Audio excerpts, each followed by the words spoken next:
Mother Teresa church से मेरे सभी RCIA भाई बहनों का स्वागत करता हूँ। आज हमारा टॉपिक रहेगा आई बिलीव, परितों का धर्मसार के बारे में।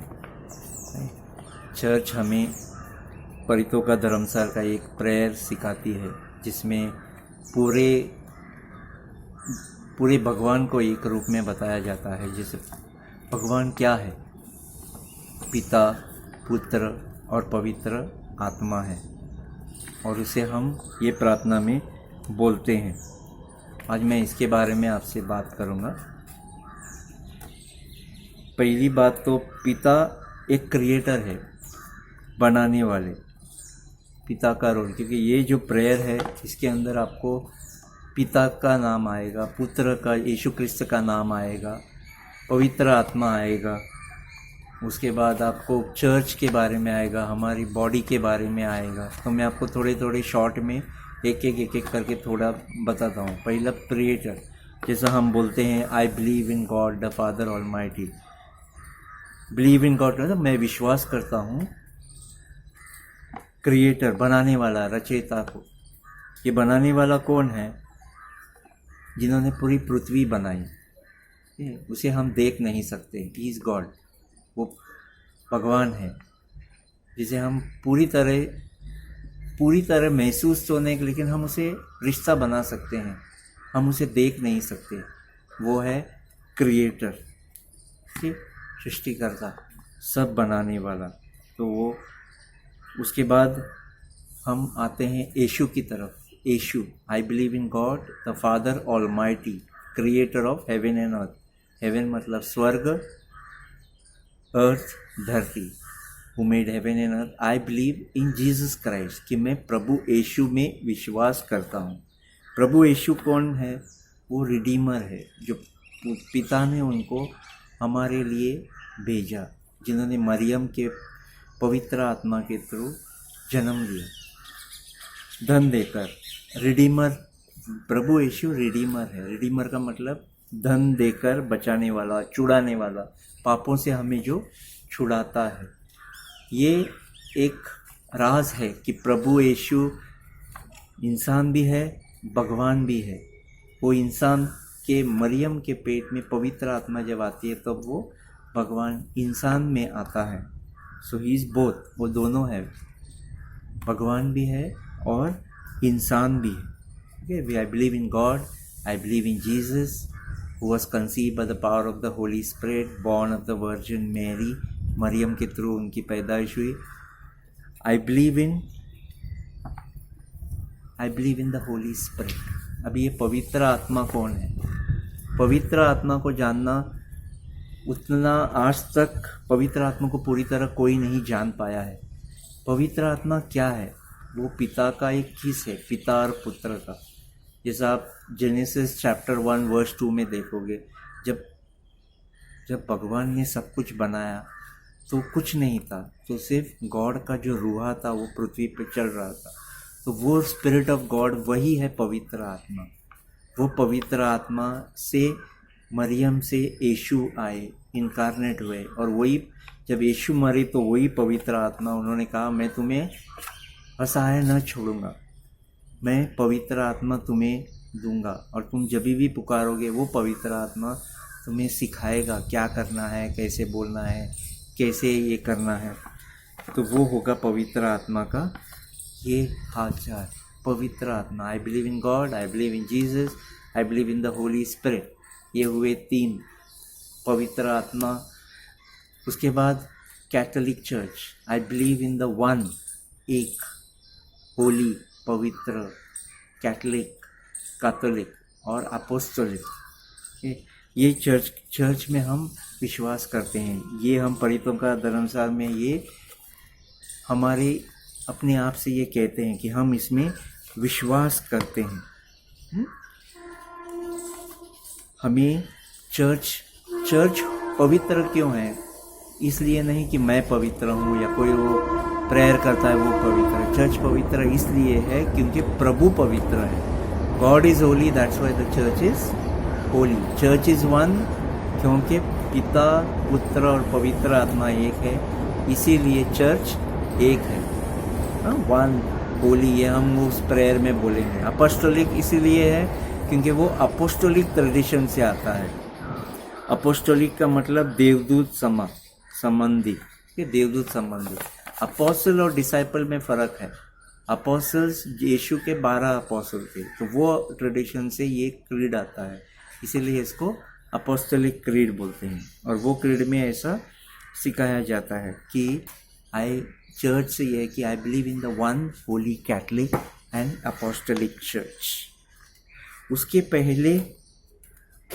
पहले जब यीशु की बात होती है तो वहाँ ऐसा भी आता है वो क्रीड में कि ही एसेंडेड इनटू हेवन।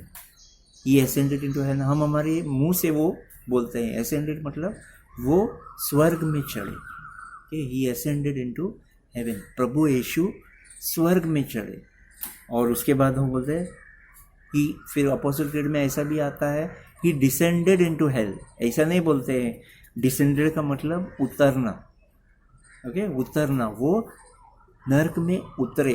वो किस लिए उतरे नर्क में? इसलिए नहीं, ये हमारा ये प्रेयर में आपको सुनाई देगा कि वो नर्क में भी उतरे। नर्क में इसलिए उतरे क्योंकि प्रभु यीशु आने से पहले ऐसे काफ़ी लोग थे जो इन्होंने अच्छी जिंदगी जी, और वो लोग आशे में थे कि मसीहा आएगा। तो प्रभु नर्क में इसलिए उतरते हैं उन लोगों को निकाल कर अपने पिता के पास ले जाने के लिए। अगर आप पवित्र शास्त्र पढ़ोगे मैथ्यू 27:52 से 53, यीशु क्रिस्त ने जब अपना प्राण त्यागा तब जो कब्रें थी वो खुल गई।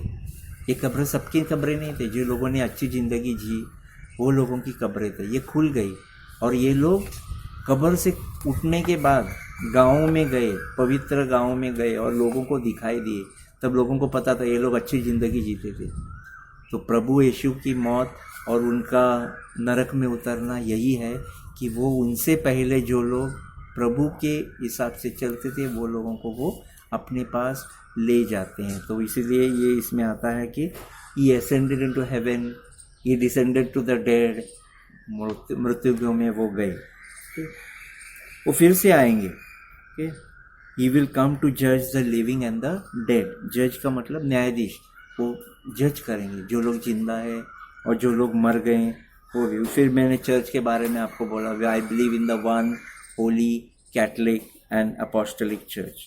आई believe in the communion of saints. What is communion of saints का मतलब है एक या संत। हम लोग ये मुंह से बोलते हैं कि हम संतों में विश्वास करते हैं, ओके।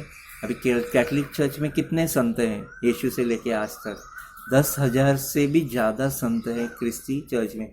और भी ऐसे संत हैं जो लोग संत होने वाले हैं। संत का मतलब क्या है कि आप और मैं भी संत हूँ, जो यीशु के रास्ते पे चलते हैं, उन्होंने जैसे बोले वो हिसाब से चलते हैं। फिर हम लोगों को यीशु लेकर जाता है और हम भी संत के जैसे महसूस करने लगते हैं। So I believe in the communion of saints. So उसके बाद I believe in the resurrection of our body. Resurrection मतलब जी उठना। हम लोग ये विश्वास करते हैं कि हम लोग ये पृथ्वी पे ज़िंदगी जी रहे हैं, लेकिन एक दिन हम जब यीशु आएंगे तो हम जी उठेंगे, क्योंकि क्रिस्ती धर्म में पूर्ण जन्म नहीं है। ज़िंदगी एक ही बार है, आप एक ही बार जीते हो। आप मर गए तो या प्रभु के साथ हो या मिट्टी की धूल में हो। तो संत के रोल के लिए हो तो फिर आपको प्यूरिफिकेशन के लिए रखा जाता है पर्गेटरी में। आई believe in the communion of cents. I believe in the resurrection of the body. Resurrection of the body मतलब तन पुनः से वापस हम जीवित हो।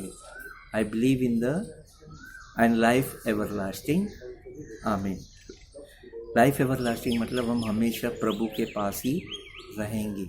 ये है हमारा प्रेयर, प्रतीकों का धर्मशाला। इसमें आपको चर्च के जितने भी मेन बोले तो मेन ही है, क्योंकि इसमें सबका इंट्रोडक्शन है, सबको बताया गया है। पिता, पुत्र, पवित्र आत्मा, चर्च कैसे रहना है, ये बहुत पावरफुल प्रेयर है।